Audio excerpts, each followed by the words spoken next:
آقا یه لحظه ببخشید आप रात के अंधेरे में अपनी गाड़ी से अकेले कहीं जा रहे हो और आगे जाके आपसे वो इंसान लिफ्ट मांगे, आप उसको अपनी गाड़ी में लिफ्ट दे दो। उसके बाद में आपको पता लगे कि वो इंसान नहीं बल्कि कोई जिन है। उस वक्त आपका इंप्रेशन क्या? आज का ये वीडियो दुबई का है। वहाँ पे एक आदमी रात को अपनी गाड़ी से अकेले कहीं जा रहा होता है और आगे जाके उससे एक रास्ते में उससे एक औरत मिलती है जो उससे लिफ्ट मांगती है।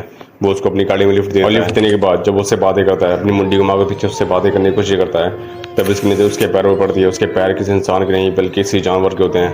वो बहुत ज़्यादा डर जाता है और घबरा जाता है। देखिए आप वीडियो में।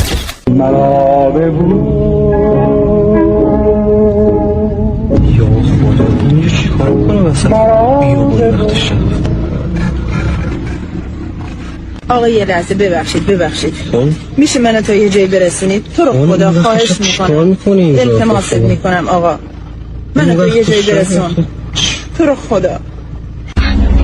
خواهش میکنم سوار اوکی اشکال سوار خانم شما واقعا نمیترسید این وقت شب تو این بیابون ساعت 2 نصف شب الان؟ نه من عاشق شبم اتفاقا، شبو خیلی دوست دارم، روزا که نمیام بیرون، فقط شبا میام بیرون.